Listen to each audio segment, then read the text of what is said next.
Well, it's a pleasure to have author Phyllis Rudin with me today for our local author series with the Cote-Saint-Luc Public Library. Once a month, I try to bring you a local author. And while Phyllis, you live in NDG, let's get the most important part out of the way right away. You did live in Cote-Saint-Luc for a period of time. I did, yes. It's been quite a while, but I lived on Sir Walter Scott. And you were able to walk to the library, right? I don't remember at that moment in my life, was the library even there? Well, I don't know how long ago. We don't want to get too deep into how long ago it was, but the library's been there a very long time. So I would say probably yes, from Sir Walter Scott. But tell us first of all, you background is as a librarian, right? That's your professional background. Yeah, I was librarian for a long time at McGill, the history librarian. What did that involve? I would go into classes, go into history classes and tell them the sources that were available and how to access them. That's mostly what I did. And you did that for how many years? Well, I was at McGill for like 30 years. Okay. And you came to Canada from the United States. How did that all happen? Well, my husband got a job here at Concordia, so we came and never left, and thrilled to have come. Cleveland? Was it Cleveland you were from? Yeah, that's right. Okay. Yeah. All right. So you're retired, but you are also an author. When did you start becoming an author? When did you do your first book? My first book came out in 2014. I was still working at the time, and I decided I think I'd rather be working on the books than actually working and earning money. So I retired early so I could continue, so I could write full time. Okay, so tell us about, we're going to get to in detail on the book that I just read, but tell us about the first books that you published. What was the first one? The first one, it's called Evie, the Baby and the Wife. It's about the abortion caravan of 1971. It was in the fight for women's reproductive rights in Canada. And it's a fictionalized account of some dewy-eyed girl who gets sucked into the movement and how she's transformed.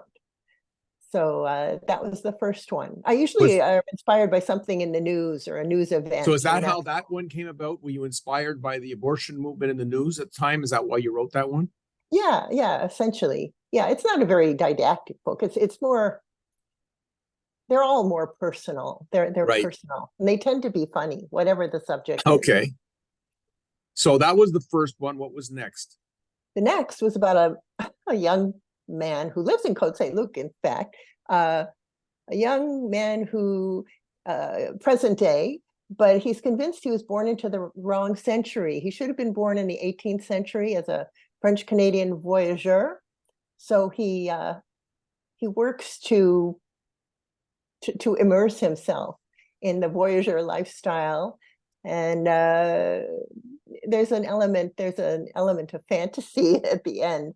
I won't go into it too much, but that's the gist of that one. So you're telling me that you depicted him as living in Cote-Saint-Luc? In my mind, he did. Yeah. Did we have that? It was the name Cote-Saint-Luc in the book? I'm not sure. I don't remember. Maybe not. Now, I'm gonna have to. But in my mind, he was a young Jewish man. Okay. And in my mind, that's where he lived. Okay. What's the name of that book? That one? That one's My True and Complete Adventures as a Wannabe Voyageur. Okay, I'll have to look for that one. You got me really curious now. And were there any others before the present one? There were those two, and then this one, the one we're talking about today. This is the third one. So let's talk about this book, which I read cover to cover. In fact, when you gave it to me, I said, "Oh, this is a big, long book. I don't know when I'm going to have time to read it." And I took a month, because I do try to do a book a month, and I literally read it in one day. It was actually a cold September afternoon, but I like being outside when I read books, and I couldn't put it down. The storyline was so compelling. Of course, a made up story, but it seemed very realistic. It's a great book. It's called Tucked Away. I've got the book right over here. I strongly recommend it. You have a number of central characters. There's the star, who's it's Daphne. Daphne is a star, and then there's Chantal, and then there's Archie, who's the same as, sorry, let me get my memory back. Archie is Chantal, right? Chantal and Archie are the same Yes, person, it's an right? alias. She's That's right. trying So that's the alias. So that's Yeah. it. Because Daphne's Daphne Underground. She's the blogger.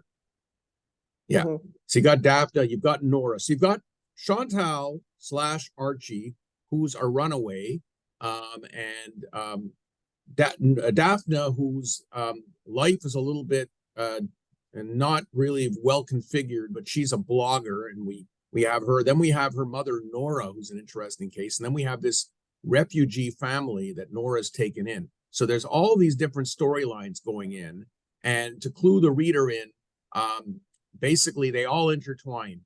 They really intertwine well, and really the crux of it is the underground city, Right. where the runaway goes and where Daphne ends up being signed to do her blog. So let's start off with, where did the concept for this book come from? That one. I was trying to lose weight. So I thought maybe a good way to do that would be to walk more. So instead of getting off the metro near to where I worked at McGill, I would get off and stop farther away and walk all the way into work. And if the weather was bad, like it often was, I would walk in the underground city instead of outside in the elements. And while I was under there walking for all those years, I would try to imagine in my mind all the different stores and services on offer down there. And it occurred to me, could a person really live there full time for a year maybe and have everything they needed provided? And then that gave me the idea. Yeah, so, and the tucked away title is very clever. Well, it seems to apply to a lot of people in the book. Yeah. Yeah, it does actually. It does. So you had that thing. So basically, the idea of a runaway, where did that come from? Let's go character by character. Oh, well, I mean, I must say, I'm not it must have just come from reading the news. My real inspiration was the other character, Daphne, who, the blogger. I had read about this woman in Vancouver who as a challenge from some public relations firm, had to blog every day on a different restaurant in Vancouver. And I thought, oh, that would be a good premise. So I had this person down there in the underground city blogging every day to try to lure in tourists. Right. And she runs into different people, and it just sort of suited that she ran into this runaway who wasn't inspired by anyone in particular. Right. Really. Yeah. Well, Chantal, the runaway, gets into trouble down there. It's not so easy down in the underground city, and there's even some frightening moments where she runs into serious issues, which could very well happen to a young person who's anywhere alone, especially a girl. Yeah, but in the underground city, when you're down there, it strikes you as it's sort of a glorified mall, all very shiny and clean, but there are the dangers down there for any run, just like a runaway would have, whether out, in the world or protected underground. So it's not necessarily a safe place for everyone. And the underground city is so big, it goes for such a length of period. And in your book, it kind of reminds you how far it goes. Yeah, I used to remember all the statistics about how big it is. But what I can just say is that it includes any building, even skyscrapers that have an entrance from underground, counts as part of it. So the Olympic Stadium, for example, with the tower, it's part of the underground city because you can get into it without having to go outside. Right. So you can kind of imagine all these skyscrapers and so on, that it really incorporates a huge area, which I wish I could remember the figures for, but I can't. But, you could do anything down there. You could get your whole university education. It's hooked up to the underground city. You could get a heart transplant. The hospitals are hooked up. You're right. You can do pretty much anything without ever leaving the confines of the underground city. Yeah. And so Daphne's mother, Nora, is a very interesting and realistic character as well. Oh, yeah. She lives outside the underground city, and she's testing a new little romance that comes to her That's right. through visiting her granddaughter at the underground city when she thought Yes. all of that was behind her. But Yeah. Just when she you least meets, expect it. yeah, she's her Daphne lives in the Chinatown end of the underground city. And when Nora's visiting her, she meets this group of gentlemen who play down there, play mahjong down there every day, and things progress for them. Yes. And I love the backstory of the refugee family who she takes in. They're illegal. They can't be caught by immigration. They'll be in trouble. The father is, actually a doctor. And again, very realistic portrait of situations that we do see in terms of refugee families who are here and want to stay and are not allowed to stay due to immigration laws. Yeah, that one was inspired from the news. It was just at the end of the Harper government. We just sort of at the changeover at that time. And although they're not living in the underground city, they're living underground, a sheltered life. Yes. So they do have that in common. And how, I won't say how, but they all come together in their Yeah. secret lives underground. And Yeah. Daphne, who's sort of the Madonna of the underground city, has to try to save everyone she runs into down Yeah. there.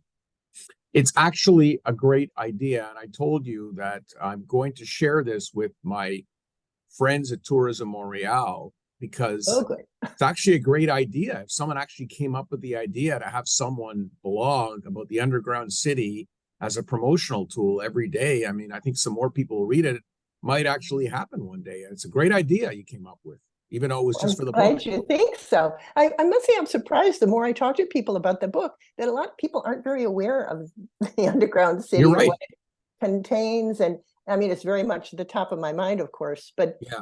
so many people have very little idea of what's down there and where it is. So Yeah, yeah, well, I'm surprised with the mayor of Montreal making Montreal so unattractive to go to, nowhere to park your car. Making meters, almost 24/7.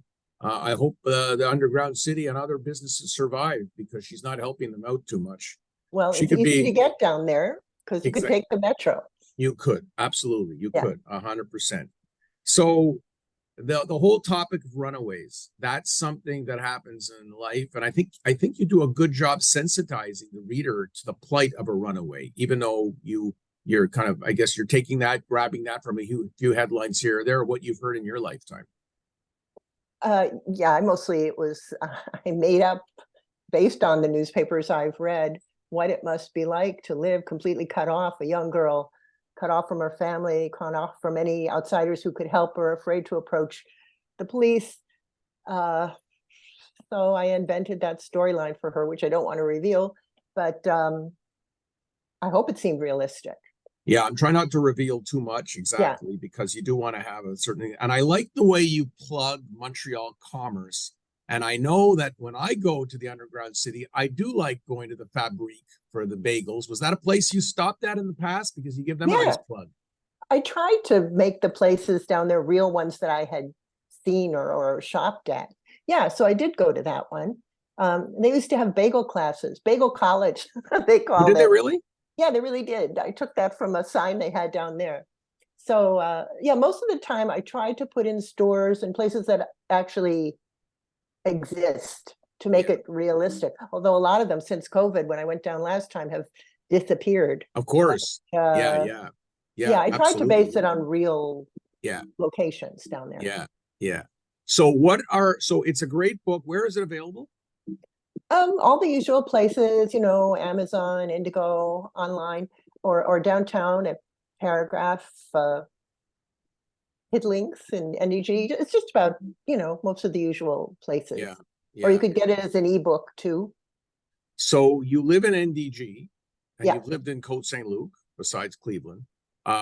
Would there ever be a NDG centric book by you? Maybe, maybe, but it wouldn't be fiction because I had this other sort of side project. I got so hooked on walking underground when I was writing this book that I just cooked up this side project where I would walk every street in the city of Montreal. Mm-hmm. So I did that. Yeah.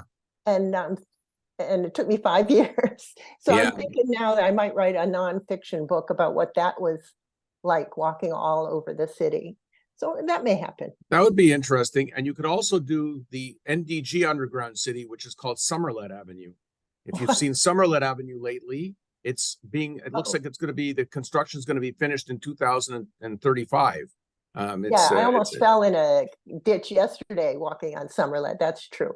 Yeah. But I Well, know, I'm anyhow, thinking about it. NDG might show up next time. NDG would be good. NDG, there's so many stories you could write about NDG. So I'm looking forward to that. And, if you want anything regarding Cote-Saint-Luc, maybe we have someone live in the Cote-Saint-Luc library for 12 months and hide behind a certain book section so we can't find them. You never know. Yeah, could be. Who knows? Yeah. So what's next on your agenda? Another book coming up? Yeah, I have another one I'm just finishing up. It has a bit of a speculative fiction element. It's vaguely science fiction-y, which is very unlike me. But yeah, I'm branching out in that way, and we'll see. I haven't gotten a publisher for it yet, so we'll see what comes of it. But it's done pretty much. Yeah, and it's keeping you busy, happily busy. Oh yeah. Oh yeah, it always keeps me busy. Between that and walking, there's not much dead time left. Yeah. Okay, well, that's great to hear. So I do recommend people go out and buy the book, Tucked Away, really good read. Thanks for joining me. Oh, Best my of luck. pleasure. Thanks. Best of luck. Phyllis Rudin has been my guest.